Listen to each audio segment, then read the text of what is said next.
یہ بڑی کڑوی باتیں اب شروع ہو رہی ہیں، لہٰذا ایک دفعہ دروشی پڑھ لیں۔ اللہم صلی علی محمد وعلی آل محمد کما صلیت علی ابراہیم وعلی آل ابراہیم انک حمید مجید۔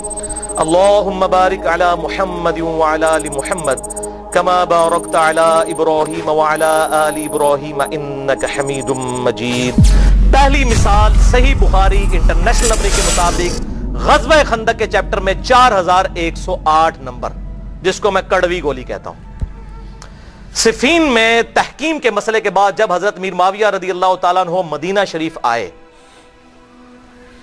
تو وہاں پر انہوں نے ایک تقریر کی۔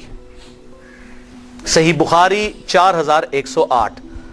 بخاری میں نہ نکلے جو چور کی سزا وہ میری، بلکہ جو مرتد کی سزا وہ میری سزا، لیکن اگر نکل آئے تو ان مولویوں کے گریبان پکڑیں کہ یہ حق بات آپ کو کیوں نہیں بتاتے۔ بخاری میں نہیں لکھی پائی جی، وہی بات جو وہ سعودی عرب کا مولوی مجھے کہتا ہے مسجد حرام میں بیٹھا ہوا کہ حدیثاں کتوں کٹیاں نے، میں کہ ایتھوں ہی گئی ہیں تسی چھڑ دیتی ہیں، پڑھ لی ہیں نے۔ بخاری شریف حدیثیں تو آپ صلی اللہ علیہ وسلم کی یہیں سے نکلی ہیں نا۔ ذالک فضل اللہ یؤتی من یشاء، اس کے لیے تو نہ داڑھی سفید ہونے کی ضرورت ہے، علم وراثت میں نہیں، اللہ تعالیٰ جس کو عطا فرمائے۔ بخاری 4108۔ تو تحکیم کے مسئلے کے بعد جب حضرت امیر معاویہ رضی اللہ تعالیٰ عنہ مدینہ شریف آئے تو وہاں انہوں نے ایک تقریر کی، خطبہ دیا۔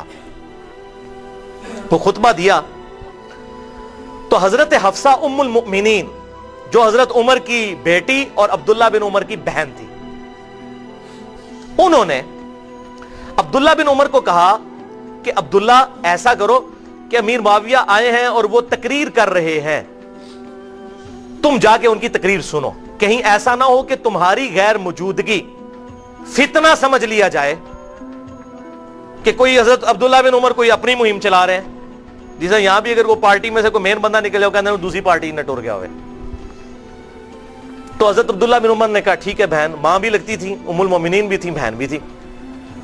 تو وہاں پر گئے، وہ وہاں حضرت امیر معاویہ رضی اللہ تعالیٰ عنہ نے خطبہ پڑھا۔ اس کے بعد انہوں نے کہا حضرت عبداللہ بن عمر کی طرف اشارہ کرتے ہوئے کہ جسے خلافت کی خواہش ہے اس امر میں وہ اپنا سر اٹھائے، میں اس باپ سے بھی زیادہ خلافت کا حقدار ہوں، وَلِعَاذُ بِاللَّهِ تَعَالَى۔ عبداللہ بن عمر کا باپ کون ہے؟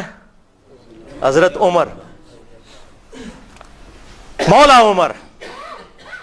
مولا عمر سے خلافت کا زیادہ میں حقدار ہوں۔ لوگ کہتے ہیں جی وہ جی قصاص عثمان تھا، یہ تھا وہ تھا، یہ پتہ چل گیا کیا تھا۔ فتح مکہ پر معافی مانگنے والے لوگ کہتے ہیں کہ ہم عمر سے زیادہ خلافت کے حقدار ہیں۔ وہ عمر جس نے رومن امپائر گرائی یرموک میں اور قادسیہ میں پرشین امپائر، جس کی وجہ سے شام میں بیٹھے ہوئے ہیں آپ، اور آج آپ آ کر کہہ رہے ہیں کہ میں عمر سے زیادہ خلافت کا حقدار ہوں۔ اصل میں بدلہ اتارا نا، کیونکہ بخاری میں حدیث ہے حضرت عمر نے کہا تھا کہ میں صرف 6 بندوں کو خلافت کا اہل سمجھتا ہوں اپنے بات۔ پہلے نمبر پر کہا علی، عثمان، طلحہ، زبیر، عبد الرحمن بن عوف اور سعد ابن ابی وقاص۔ اپنے بیٹے کا بھی نام نہیں لیا۔ انہوں نے کہا تسی 6 بندوں دے نام لے کے گئے ہو، علی دا پہلا نمبر تے میں ہوں جواب دینا تواڈے وفات تو بعد۔ جس کو خواہش ہے وہ اپنا سر اٹھائے، میں اس کے باپ سے زیادہ خلافت کا حقدار ہوں۔ اور پھر جب تقریر ختم ہوئی تو حبیب بن مسلمہ کہتے ہیں میں نے کہا عبداللہ بن عمر، اتنی توہین کی حضرت عمر کی حضرت امیر معاویہ نے اور آپ نے ان کا وہاں پر جواب نہیں دیا۔ عبداللہ بن عمر نے کہا اور بھائی حسین نہیں روزانہ ماواں جمدیاں، حسین حسین ہی سی، اور جی کیوں نہیں لوگ کھڑے ہوئے؟ یہاں ایک ڈکٹیٹر بدماش مشرف بیٹھا رہا، قتل کیا اس نے مسلمانوں کو لال مسجد کے اندر، کون لوگ اٹھے؟